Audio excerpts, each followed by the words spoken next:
Alhamdulillah. Saya jadi nggak sungkan jadinya kan. Nasi kan. Kenapa?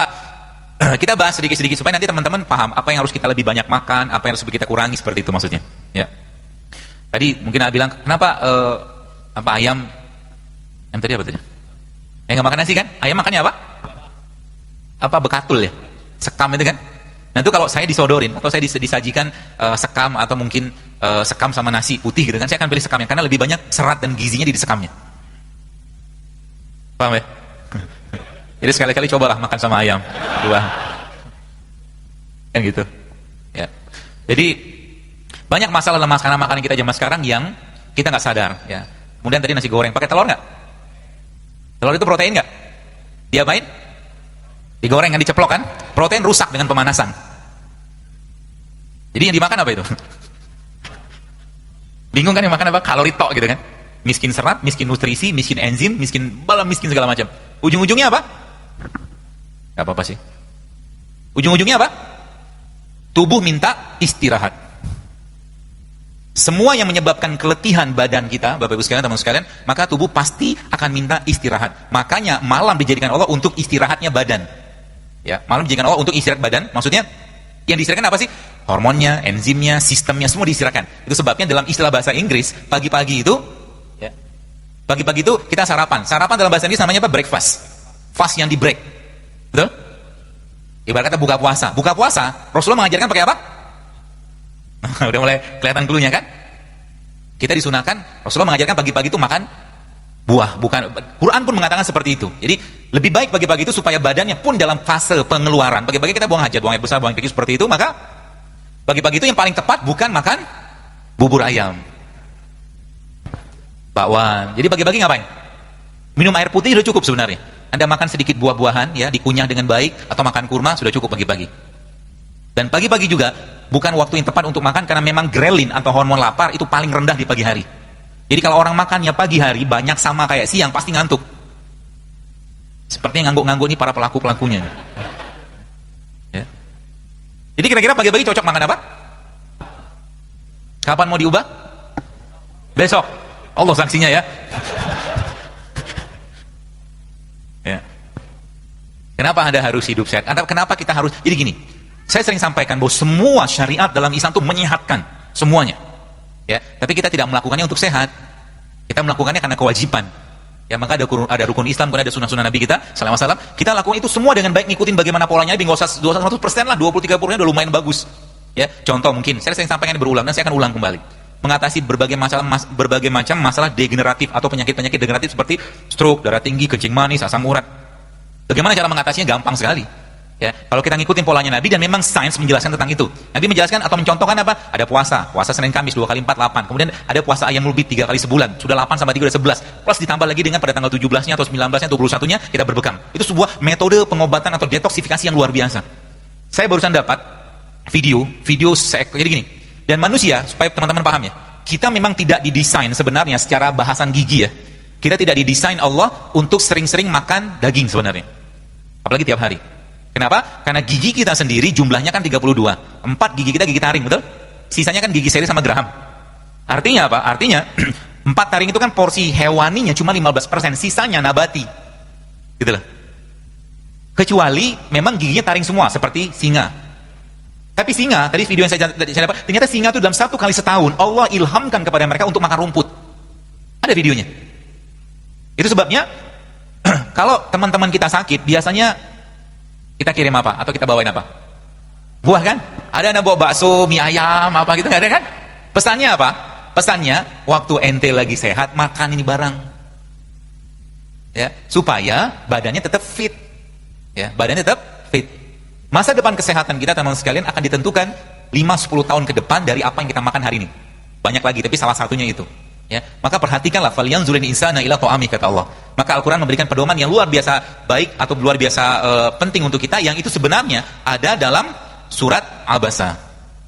Dalam surat Abasa. Tapi sebelum itu kita perlu tahu juga kira-kira apa tanda atau tanda-tanda badan kita bermasalah. Ya, badan kita bermasalah, tanda-tandanya apa? Banyak. Pertama, bawaannya lemes terus. Ya, bawaannya lemes terus. Kemudian susah turun berat badan. Ya. Kemudian mood swing ini moodnya naik turun. Kalau bahasa kita zaman sekarang baperan. Tanda orang baperan apa? Gampang banget left group. Baru saja dinasihati sedikit, ngomong sedikit, left group. Orang begini Bu, cepat ubanan Pak, Bu. Kenapa? Beban dari dirinya. Maka tadi kalau dari cerita tentang Rasulullah itu ketika beliau meninggal, ya kita baca dalam kitab-kitab tentang sirah beliau itu, ketika beliau ubannya Rasulullah ada yang menyebutkan cuma 3 waktu meninggal, atau ada yang menyebutkan 11, atau ada yang menyebutkan 20. Orang beruban itu, atau orang beruban adalah tanda penuaan. Tanda udah mau mati gitu lah bahasa kita. Kalau udah tahu ubannya udah banyak, ya udahlah, sering-sering ke masjid lah. Gitu. Tapi yang jadi masalah sekarang, baru saja masuk semester 1 kuliah, sudah ubanan. Apa penyebabnya?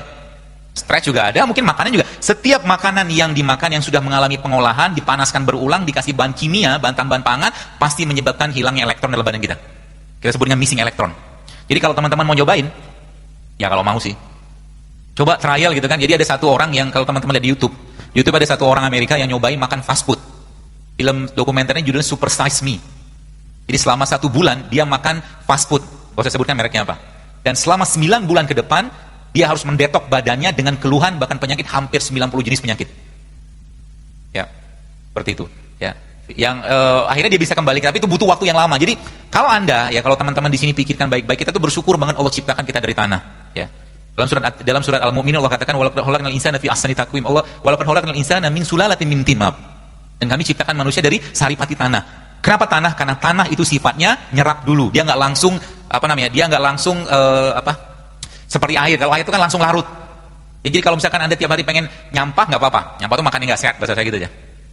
Tapi ingat, dia akan terserap sampai akhirnya sebelum penyakit itu datang, ya, dia ngasih sign dulu. Sign-nya berupa apa? Keluhan. Tadi saya sebutkan ada mood swing, kemudian bawaannya marah terus, kemudian cemas nggak jelas, kemudian sensitif dengan makanan tertentu. Kalau dulu Anda bisa makan telur, sekarang nggak bisa makan telur, ada yang nggak beres dengan perutnya. Kalau dulu bisa makan udang, sekarang nggak bisa, ada yang nggak beres dengan perutnya. Kalau dulunya bisa makan katakanlah makanan-makanan yang sifatnya makanan alami gitu kan, sekarang nggak bisa, ada yang nggak beres. Ya maka kita pahami baik-baik ini teman sekalian. Kemudian juga kalau disebutkan occasional headache, jadi tiba-tiba pusing, tiba-tiba apa gitu loh. Jadi kita ngerti dulu badan kita itu bermasalah. Jadi kesehatan yang benar bukan nggak ada penyakit, tapi kesehatan yang sejati adalah munculnya vitalitas badan kita. Ya, munculnya vitalitas badan. Jadi kita nggak marahnya terkontrol, ya. Kemudian moodnya stabil seperti itu. Ya, itu tanda-tanda badannya fit. Dan itu hanya bisa didapatkan kalau kita mengurangi makan. Kita mengurangi makan. Ya, dan tanda-tanda orang banyak makan apa? Ya gemuk. Ya, gemuk dan seterusnya lah, banyak masalah badannya. Makanya Nabi pernah menyampaikan sebuah hadis bahwa nanti di akhir zaman aku melihat fenomena di kalangan umatku kegemukan di mana-mana. Seperti nggak banyak yang gemuk di sini. Ya. Itu. Kemudian ada lagi namanya brain fog. Brain fog itu bawaannya dikit-dikit lupa gitu loh. Tadi kacamata saya di mana ya? Tadi sepatu saya di mana ya? Itu brain fog. Otaknya berkabut. Nah, gitu lah. Kemudian nyeri badan, nyeri sendi, nyeri otot gitu kan. Yang tidak kalah sering banget dialami banyak orang zaman sekarang adalah bad breath. Bad breath itu mulutnya bau. Mulut yang bau bukan hanya masalah di sini saja, tapi di perut juga banyak masalah situ. Ya, dan badan yang bau. Badan itu maksudnya dia tidak memberikan bukan wangi sih tidak, tapi badan itu tidak atau mengeluarkan bau tidak sedap. Itu gara-gara apa? Makan. Nanti teman-teman coba deh. Coba dalam 1 minggu itu, satu minggu di 3 hari aja. Porsi makan Anda lebih banyak sayur sama buah. Nanti bau badannya mulai hilang pelan. Ya, bau badan. Dan jadi kenapa perlu deodoran? Karena yang dimakan asam. Jadi keringat itu muncul karena asamnya badan kita. Saya juga pernah seperti Anda juga gitu loh. Maksudnya ya pakai deodoran segala macam gitu kan, apalagi dengan iklan-iklan yang luar biasa. Belum lagi cerita deodoran itu banyak sekali bahan kimia yang nggak perlu kita pakai, ya, bahkan dia bisa memicu banyak masalah dalam badan kita di deodoran, ya. Dan setelah saya perbaiki pola-pola makan, ternyata bau badan juga tidak muncul, ya. Dan kita nggak perlu deodoran. Kalaupun perlu deodoran, bisa pakai deodoran alami, jeruk nipis. Jeruk nipis bisa pakai buat deodoran. Diapain? Disemprot. Jadi gosok-gosokin lah di bagian ketiaknya, maaf. Ya, itu deodoran. Ya. Asal jangan makan yang asam-asam. Contoh yang asam apa? Tepung, minyak, nasi, gula. Makanan tiap hari kan? Jengkol apalagi mah. Jadi makanan-makanan asam seperti itu akan memudahkan badan kita untuk dihinggapi penyakit. Ya. Kemudian urin yang warnanya keruh atau mungkin terlalu kuning, ya, tanda badan kita butuh di detox. Maka mendetoks badan kita yang paling gampang sebenarnya kalau kita menggunakan apa yang Allah ciptakan di atas muka bumi, menggunakan air kelapa. Air kelapa itu teman-teman sebagian sudah saya share juga di Instagram juga. Salah satu yang terbaik yang kita bisa gunakan untuk detox adalah air kelapa yang dagingnya masih ingusan, ya, yang halus banget itu. Jadi teman-teman bisa air kelapa kayak begitu Anda blender sama kurma, ya, blender sama kurma, atau juga bisa di blender dengan 1 atau 2 kapsul habatus sauda, ya, itu bisa buat mendetoks badan, ya, air kelapa. Berapa banyak sekali sehari cukup, ya. Jadi air kelapa ditambahkan dengan tadi kurma, atau air kelapa dikasih madu, atau air kelapa dikasih kunyit, atau air kelapa dikasih jahe, itu mendetoks badan luar biasa itu. Jadi sebenarnya Islam mengajarkan pola hidup sehat ini sangat-sangat low budget. Jadi kemarin ada mahasiswa, kemarin ya tadi pagi yang tanya, ya kemarin juga, bagaimana caranya karena kami mahasiswa nih, kami kan budget terbatas, bagaimana cara tetap hidup sehat? Jawaban saya puasa. Kan gak banyak makan duit kan? Habis itu pergi ke pasar, beli kunyit, beli jahe, beli serai gitu kan, beli buah sedikit, 10.000, 15.000 udah cukup. Makanya nggak perlu mahal-mahal kok untuk hidup sehat sebenarnya. Ditambah dengan kita membiasakan untuk berpuasa, ya, dan berharap misalkan ada kondangan misalkan itu tuh, lumayan kan? Ya seperti itu. Kemudian, oh ya, ya, izin dok. Insya Allah sesi tanya jawab pukul 17:10. Ya saya izinkan. Kemudian abdominal pain. Jadi abdominal pain ini maksudnya sering nyeri perut, kram. Dan bagi perempuan, tanda-tanda badannya banyak masalah adalah mensnya yang bermasalah. Jadi kalau sudah perempuan bermasalah di mensnya, maka itu gerbang penyakit yang lebih besar ke depan. Ya, PCO nanti muncul dari situ, kemudian endometriosis, infertilitas akan muncul dari mens yang bermasalah. Ini secara umum kayak begitu. Ya, jadi hati-hati dengan itu. Kemudian sleep disturbance. Jadi maksudnya yang lain daripada itu adalah gangguan tidur. Ya, gangguan tidur. Jadi gangguan tidur, orang susah tidur itu masalah. Makanya saya sarankan, kalau bisa teman-teman, kalau memang Anda memang suka olahraga, jangan olahraganya malam. Malam bukan waktu yang tepat untuk olahraga, karena tumbuhan pun sedang mengeluarkan karbon dioksida. Kapan olahraga yang baik? Waktu matahari terbit sampai sebelum tenggelam. Ya, karena matahari atau tumbuhan masih mengeluarkan oksigen dari proses fotosintesis tadi. Dan memang secara fisiologisnya hormon di malam hari itu beda dengan hormon di siang hari. Kalau malam hari parasimpatik yang bekerja, kalau siang hari simpatik. Maka di situ tadi saya sampaikan bahwa Allah sampaikan malam itu jadikan sebagai istirahat. Diistirahatkan apa? Organ, sistem, enzim semua disiarkan. Ya.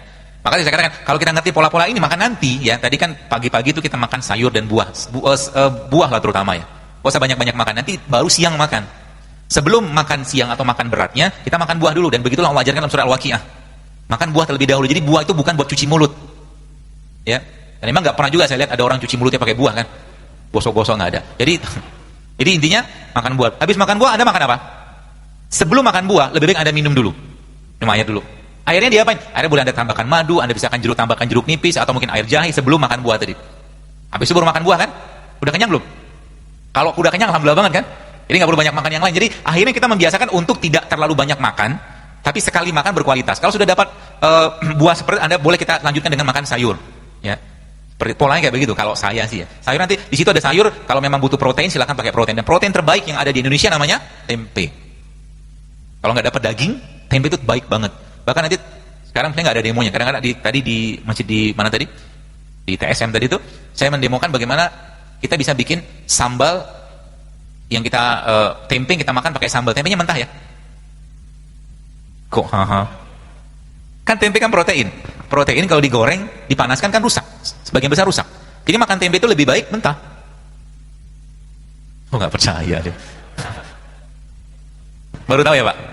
Itu obat emah terbaik Pak. Karena kan probiotik ya, fermentasi. Ya, tempe nanti dibikin sandwich, namanya sandwich tempe. Tempenya di slice tipis, tengahnya kasih kurma, dimakan. Itu obat mah. Bukan hanya obat mah, tapi itu banyak sekali masalah pencernaan yang menjadi masalah besar dalam tubuh kita, itu bisa selesai dengan makan kayak begitu. Sebelumnya Anda minum air jahe, ya, air jahe, mungkin air madu atau air jeruk nipis segala macam gitu. Itu lalu Anda makan tempe, itu luar biasa energinya itu. Ya. Jadi nanti dicobain aja. Ya. Apalagi tempe yang kemarin pas di Jakarta ada satu kajian itu saya ngulek sendiri tempe, apa namanya sambalnya itu. Jadi sambalnya sederhana sekali isinya, cuman bawang putih sama cabai rawit, dikasih garam, kemudian dikasih kurma. Kurma buat manisnya, pengganti gula. Kan kita nggak mau makan gula lagi. Kenapa? Anda sudah cukup manis tanpa gula. Gitu apa? Jangan tambah beban ginjalnya dengan gula. Ya. Kenapa? Berarti kita nggak perlu glukosa. Perlu, tapi bukan gula pasir. Gitu loh. Buah kan ada glukosanya juga, ada fruktosanya juga kan gitu maksud saya. Ya, kita tetap butuh glukosa ya, tapi bukan dari gula pasir yang sisa yang cuman meninggalkan glukosa doang. Yang tidak orang yang belum banyak tahu justru malah glukosa ini Bapak Ibu sekalian kalau nggak dipakai di badan kita dia diubah oleh badan menjadi namanya glikogen. Glikogen kalau nggak kepake diubah lagi menjadi lemak. Jadi orang yang terlalu banyak makan gula pasir, terlalu banyak makan nasi putih, lama-lama berubah jadi lemak juga. Jadi kalau kita mau nilai kira-kira penumpukan lemak itu dari kita tuh banyak atau tidak, ya lihat aja porsi gula dan porsi nasi yang kita makan. Dan ini kalau Anda benar-benar kerjakan, banyak sekali hal-hal yang berhubungan dengan kesehatan kita itu bisa terbantu gitu kan. Saya nggak tahu di sini pesantren gini ya, kalau mungkin saya sarankan ya tidak mesti makan nasi putih kok tiap hari. Ya, tetap kita bisa dapat energi yang luar biasa tanpa harus makan nasi putih.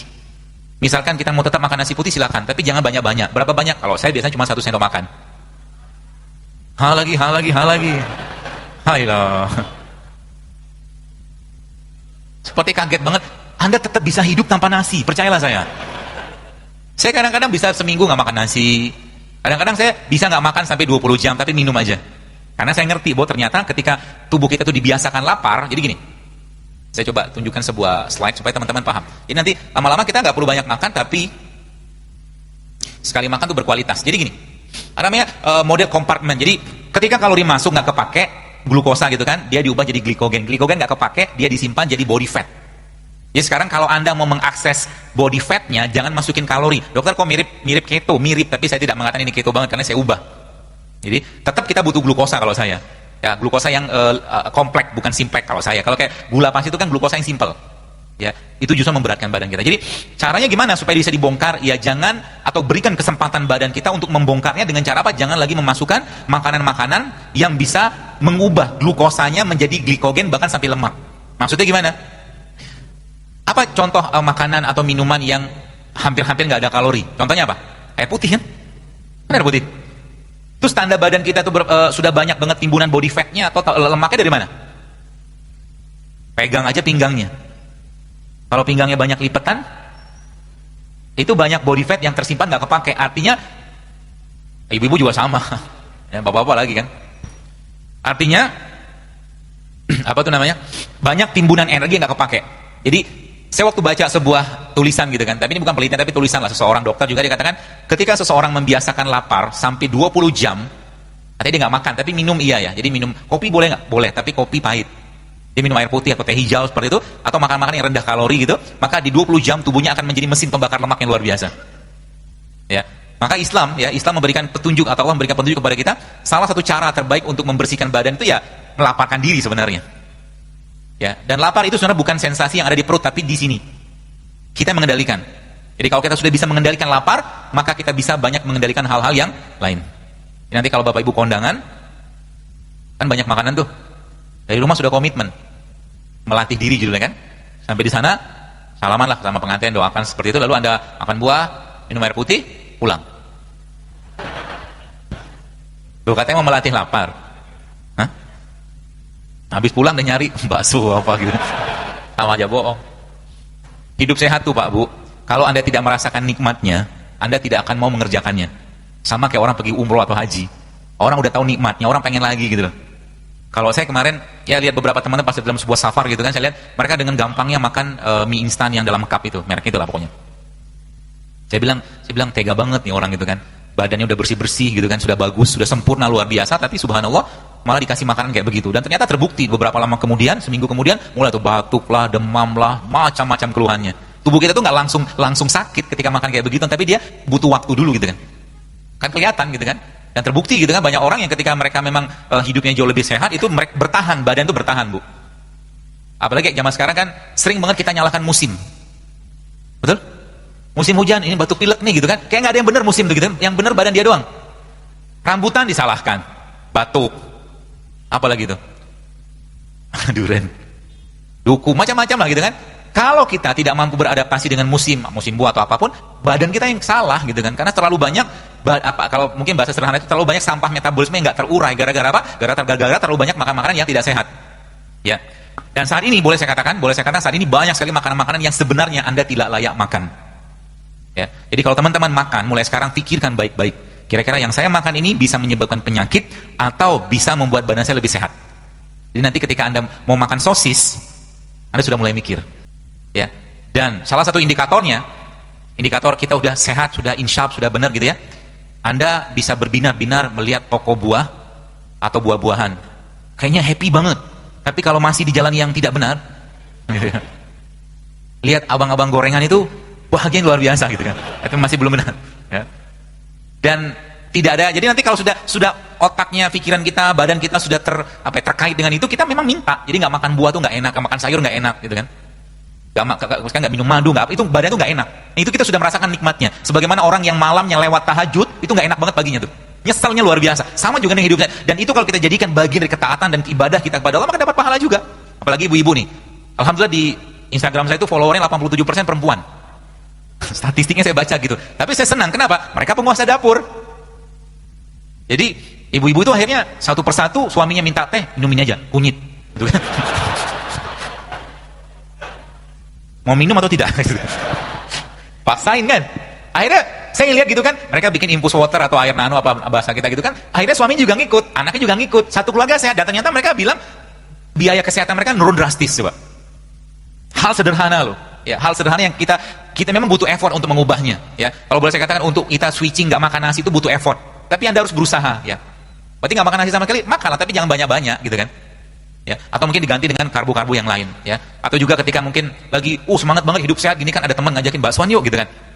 Anda harus konsisten dengan itu. Ya, jadi biasanya kalau teman-teman tuh kalau udah ketemu saya gitu kan, kemarin saya di acara JCC ada seorang tokoh gitu kan, dia makan gitu kan, dia makan nasi goreng. Nasi goreng ada apanya, ada kerupuknya, ada telurnya gitu kan. Ketika saya muncul, disembunyi nama dia. Gak apa-apa, sehat, saya bilang itu. Acarnya sehat. Ya. Kerupuknya udah tepung, dikasih minyak, coba. Enak kan? Enak loh. Enak belum tentu sehat loh, Pak.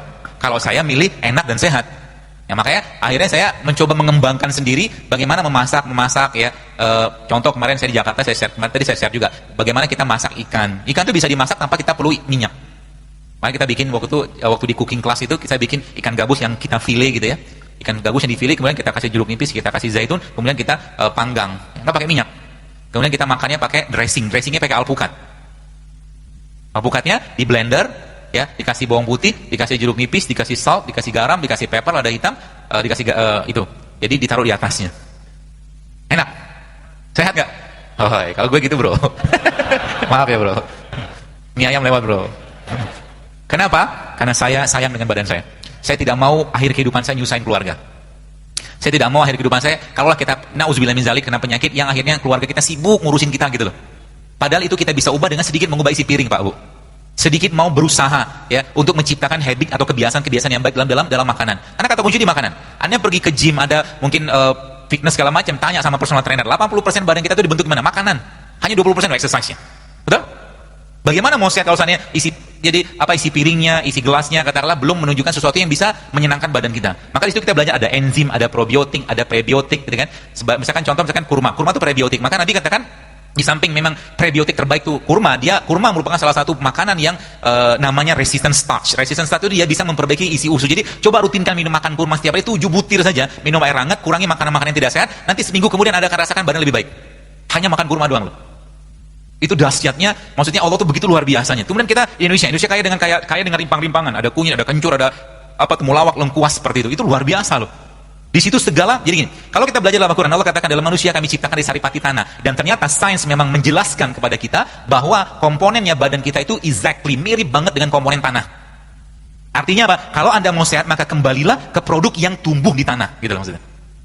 Apa contohnya? Ya banyak, sayur, buah segala macam. Apalagi tadi saya katakan rimpang-rimpang itu luar biasa.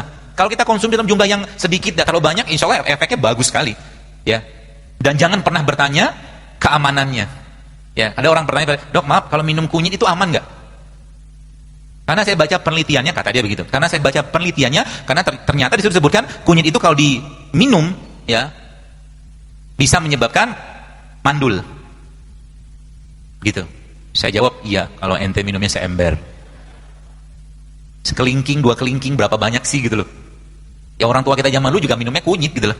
Apalagi kalau ibu-ibu yang biasa masak ya, yang biasa masak itu, maka kalau saya biasa yang saya kerjakan kalau saya minta masak sesuatu dengan ibu saya misalkan, itu biasa kuahnya saya minum.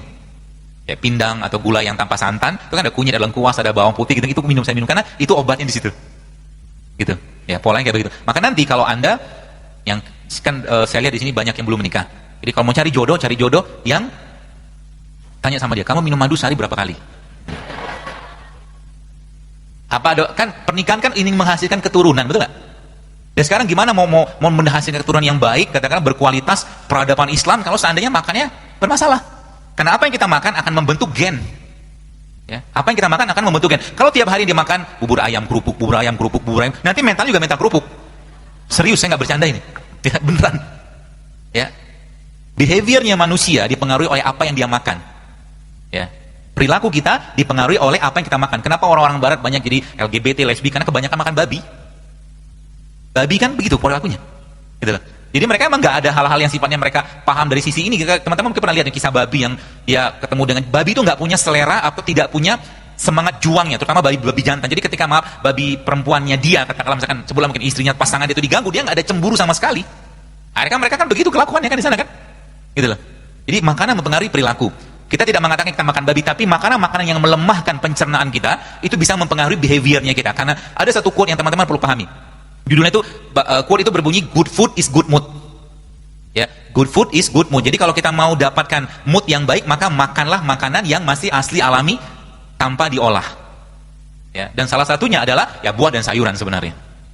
Apakah dengan ini kita menjadi vegetarian? Enggak, Rasul tetap makan daging, tapi enggak tiap hari juga makan daging gitu loh. Ya. Banyak sekali gen-gen pada tubuh kita ini bisa diperbaiki dengan kita mengubah polanya ke protein atau mungkin sumber-sumber nabati seperti ini.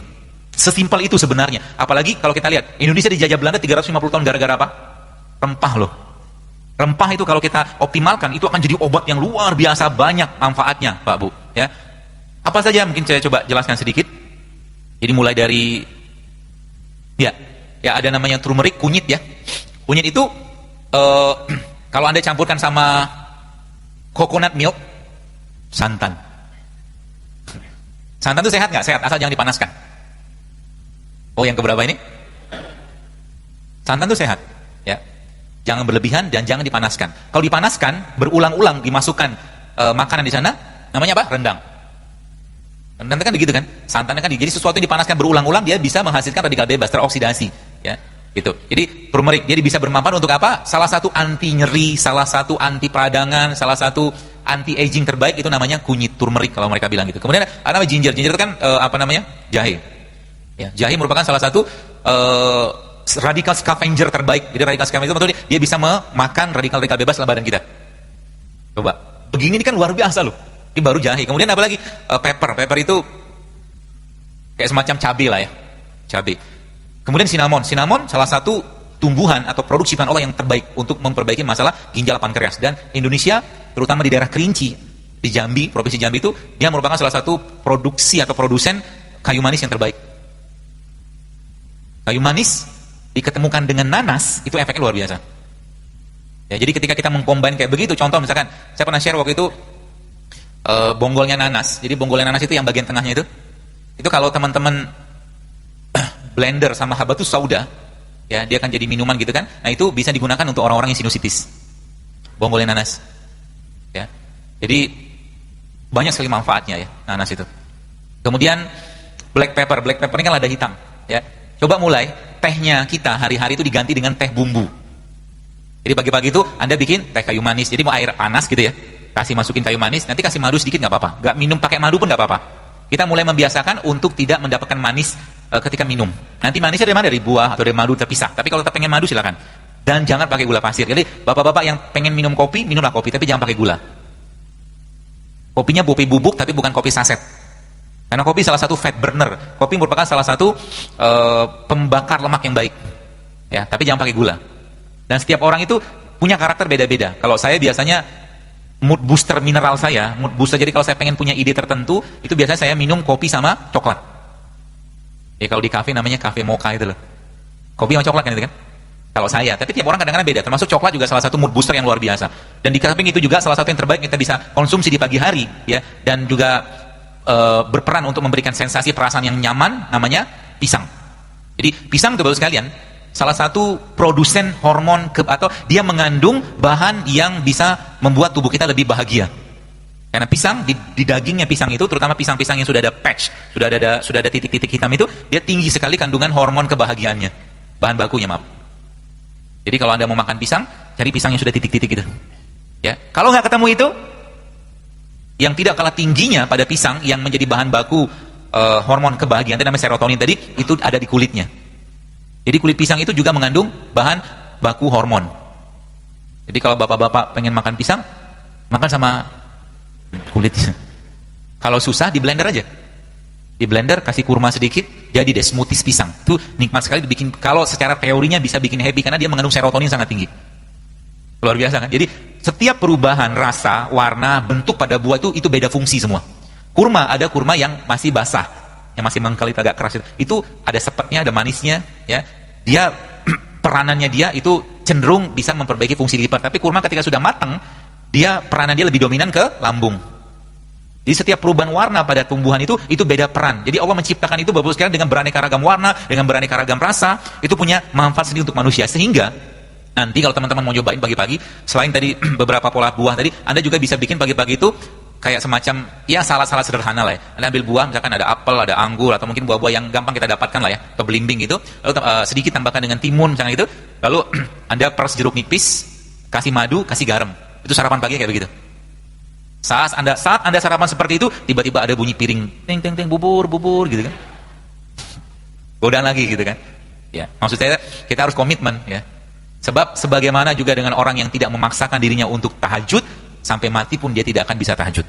Sampai kapanpun kalau kita tidak mau memberikan yang terbaik untuk badan kita, ya sampai mati juga begini-begini aja terus. Kapan mau hidup sehat? Ramadan sama aja. Betul nggak? Saya tanya, Ramadan buka puasa pakai apa? Gorengan lagi. 11 bulan sudah gorengan, Ramadan gorengan lagi. Kapan mau sehat badannya? Kemarin Jakarta beberapa masih waktu saya ngisi kajian Ramadan, saya bilang, coba diubah, saya bilang. Iftarnya diubah. Jangan lagi ada gorengan di antara kita, saya bilang gitu. Kan buah murah. Anda bisa kasih buah kan? Ya, kita kasih buah atau mungkin kasih air infus atau air madu, macam-macam. Apalagi Ramadan itu bulan kurma yang berlimpah luar biasa. Kita bisa bikin air rendaman kurma, daripada ngasih teh lebih baik ngasih air rendaman kurma atau air infusan kurma. Kalau saya berpikir seperti kenapa? Sudah 11 bulan nyampah, 1 bulan nyampah lagi gitu loh. Kapan mau sehatnya? Gitu loh. Sampai kapan? Maksudnya kita mau punya badan begini-begini terus gitu loh. Penyakit nggak hilang-hilang, mah nggak hilang-hilang, batuk pilek sering, musim sedikit musim sedikit pergantian kita udah sakit gitu loh. Maksud saya, mari kita hargai badan kita nih Ibu sekalian. Ya, mari kita berikan yang terbaik pada badan kita, ya. Salah satu yang terbaik adalah kita bersedekah yang terbaik. Jadi sedekah adalah salah satu cara untuk sedekah yang terbaik adalah kepada keluarga. Tapi yang tidak kalah menariknya, ternyata Rasul menyebutkan bahwa sedekah yang tidak kalah penting adalah bersedekah pada diri kita sendiri. Jadi ketika Anda makan yang sehat, Anda sedang bersedekah pada diri Anda. Jadi ketika kita makan buah, makan sayur, atau mungkin yang sehat-sehat seperti itu tuh, maka insya Allah itu dinilai Allah dalam rangka kalau kita niatkan sebagai bentuk menjaga badan, bersyukur pada Allah, maka itu dapat pahala. Ya, ibu-ibu di rumah mungkin mulai mengganti, jadi isi kulkasnya coba diperbaiki. Ya, kalau saya biasanya memang di rumah isi kulkasnya banyakkan sayur sama buah, jadi nggak ada pilihan lain. Ya, ketika malam bawaan misalkan pengen makan atau apa kan lihat isi kulkas buah, yang makan buah akhirnya kan. Apalagi misalkan isi kulkasnya banyak sayur untuk kayak pare gitu kan, malam-malam bangun adanya pare doang nggak jadi makan kan akhirnya kan. Misalkan begitu.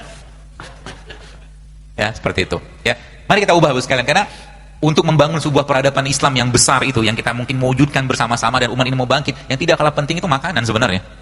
Ya. Dan supaya apa namanya? Dan makanan mempengaruhi ibadah. Orang yang makannya benar, halal, thayyib, tidak berlebihan, ibadah juga pasti benar. Ya. Maka mari kita jaga. Jadi, kalau Anda mau makan sesuatu, pikirin baik-baik, kira-kira yang saya makan ini bikin masalah atau bikin sehat badan saya. Yang saya minum kira-kira, ini teman-teman mulai mikir, kalau udah mikir udah benar tuh. Kita disuruh mikir sebenarnya sama Allah. Supaya apa? Supaya ibadah kita jangan bermasalah. Ya. Dan salah satu pintu masuknya syaitan adalah terlalu kenyang. Maka jangan makan untuk kenyang, tapi makan untuk menguatkan badan kita untuk bisa beribadah, itu saja. Makan itu fungsinya itu saja. Dan Allah udah ciptakan, ada buah, ada seragam macam, ada bumbu-bumbu. Jadi mulai sekarang coba diganti. Jadi bapak-bapak yang biasa minum teh gitu kan, ngeteh sore hari, coba diganti. Ya. Teh serai juga enak kok, teh ketumbar juga enak. Ya, banyak sekali yang enak-enak. Cuma karena kita belum biasa aja. Kita belum biasa aja, ya. Jadi kalau udah biasa nanti insya Allah akan jauh lebih aman buat badan. Jadi kita udah nggak tergoda lagi gitu kan dengan hal-hal yang sifatnya bisa membuat masalah pada badan kita. Gitu. Baik, sesuai dengan permintaan panitia sudah 5:10. Kalau ada pertanyaan mungkin pakai kertas ya. Panitia mana? Sudah panitia.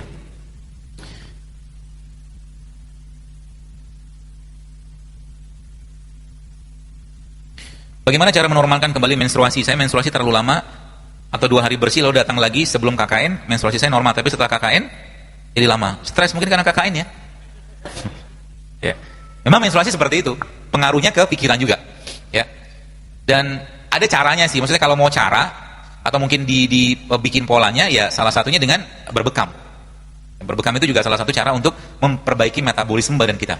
Ya, coba dirutinkan berbekam dan Mbak atau ukhti ini mungkin coba mulai mengkonsumsi ya tadi yang saya bilang air kelapa sama habatus sauda itu di blender.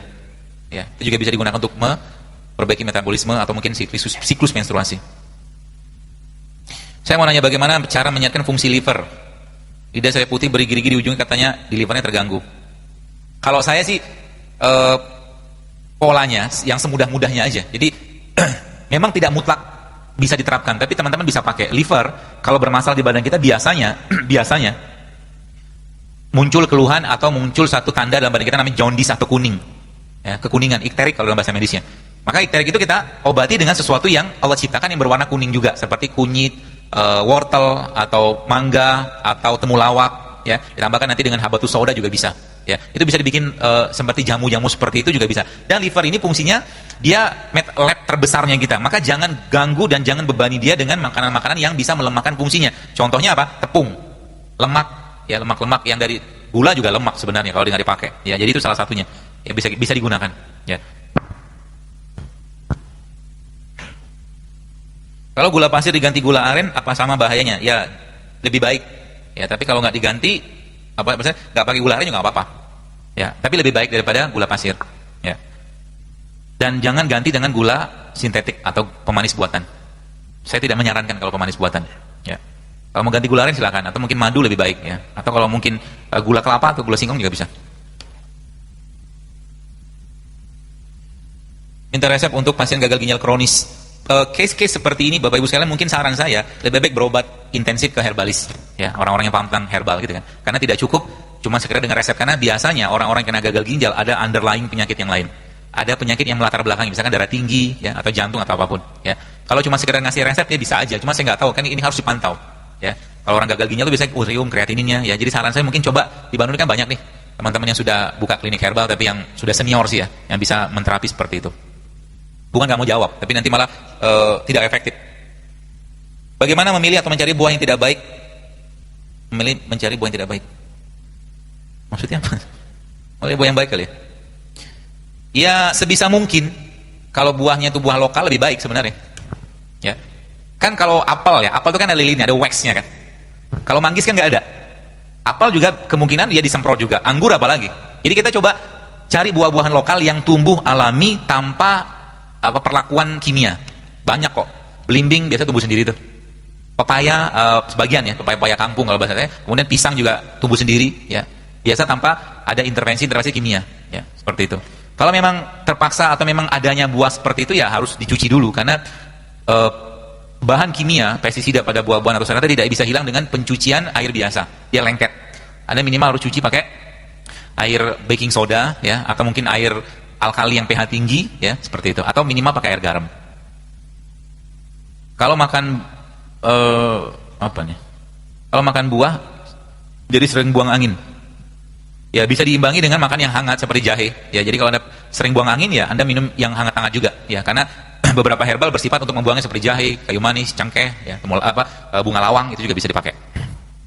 Wih, banyaknya.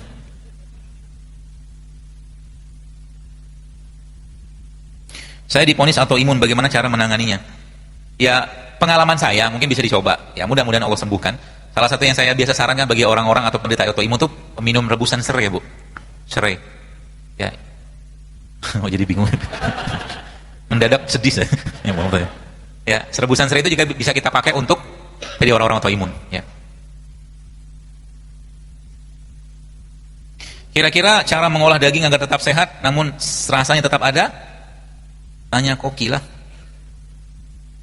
Bisa kok, maksudnya di bake di oven, ya, di oven kan bisa. Jadi daging itu Anda bumbuin, ditunggu sekian lama. Ibu boleh paham beginian sebenarnya. Gak mesti digoreng, maksudnya gak mesti kita pakai minyak. dipanggang atau di oven itu kan bisa. Jadi daging itu dikasih bumbu kayak kunyit atau black pepper, kasih lada hitam, kasih garam, dikasih jeruk nipis, kasih minyak zaitun, udah meresap biasanya itu. Yang saya tadi cerita tentang ikan tadi itu saya bikin kayak begitu.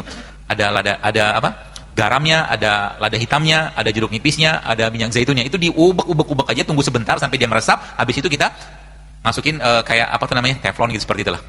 Ya, dibolak-balik matang juga dia, dan tetap rasanya tetap enak dan tetap sehat. Ya.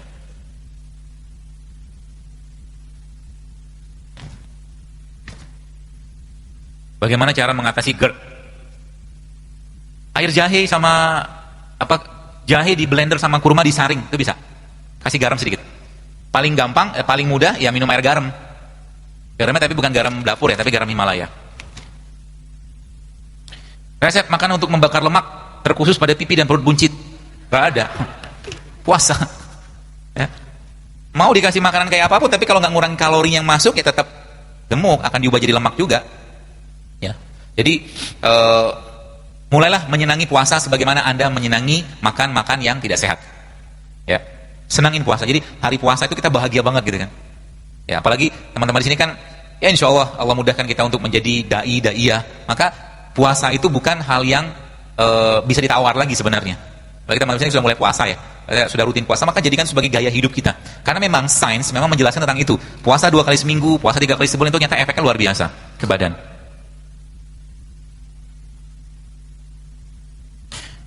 Saya ingin menanyakan masalah total daily, ya ini lebih detail. Memang ada kebutuhan kalori tiap orang itu beda-beda sesuai jenis aktivitas, jenis kelamin ya. Tapi kalau kita mau dalam kondisi seperti sekarang seperti ini, kita mau hitung satu-satu repot ya. Itu sebabnya saya menggunakan konsepnya apa? Konsep yang saya pakai biasanya ya kita makan ya sesuai dengan pola makanan Nabi saja. Tidak ada berjalan lebih buruk dari perut kalian, kata Nabi gitu kan. Artinya apa? Kita dilarang makan berlebihan. Sehingga Nabi katakan apa? Kalaulah kalian ingin makan lebih banyak lagi, maka sepertiga makan, sepertiga minum, sepertiga udara. Itu dihitung nggak berapa kalorinya? Enggak. Ya. Sebab kalau dalam kondisi masal ini kita mau hitung satu hari kebutuhan kalori orang normal standar 2000 sampai 2200. Repot kita mau hitung satu-satu nggak kelar. Ya. Jadi kita sendiri yang men-set badan atau pikiran kita, kalau lapar ya makan. Nggak perlu makan, jangan makan. Itu aja sebenarnya. Masalah kesehatan kita zaman sekarang muncul gara-gara apa? Gara-gara dikit-dikit makan. Itu aja sebenarnya. Itu mau dihitung kalori kayak apa? Sekarang teman-teman pernah ngitung kalori nggak? Katakanlah katakanlah bungkus kerupuk itu berapa kalori? Banyak loh, itu bukannya kalori, sudah kalorinya banyak, miskin serat, miskin gizi coba. Miskin bahan-bahan nutrisi yang lain. Itu kita kadang-kadang nggak hitung gitu. Makanya saya katakan kalau pakai polanya Nabi ya kita makan secukupnya, nggak usah kenyang-kenyang banget, ada airnya, ada minumnya, ada makannya, ada udaranya gitu.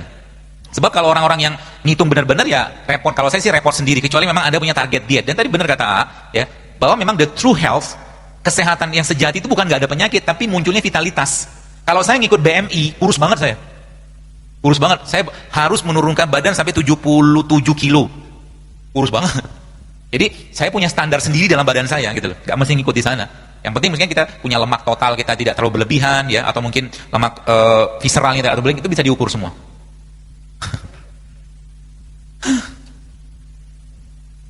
Saya sering cemas apalagi kalau ada berita kematian mendadak.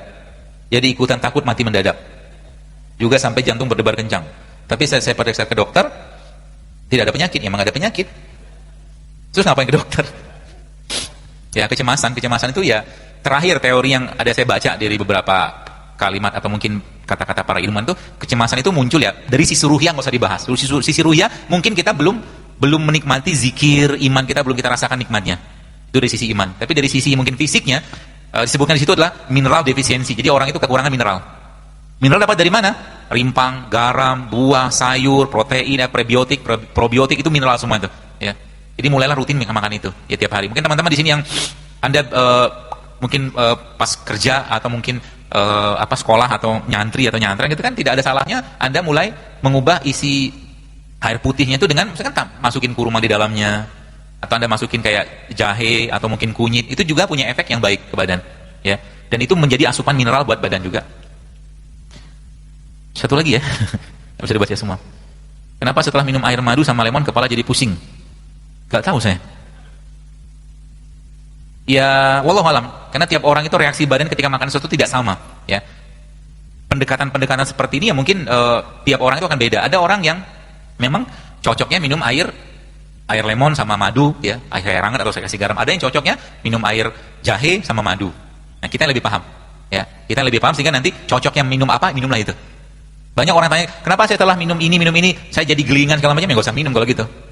Cari yang lain yang lebih aman, cari yang lain yang lebih tidak mengganggu badan kita. Ya, saran saya begitu. Terakhir ya, nambah lagi.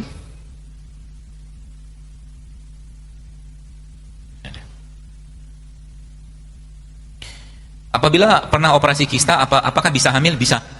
Saya kemarin sempat safar dan subhanallah ketemu dengan seorang ibu-ibu, suaminya orang Palestina apa Jordan gitu kan, dan ceritanya di ibunya orang Indonesia. Kemudian dia cerita ke saya sekitar 3 tahun yang lalu, ya belum lah 3 tahun lalu, 1 tahun yang lalu itu dia sempat periksa ke dokter dan dokter bilang sama dia bahwa Anda tidak bisa hamil gitu kan.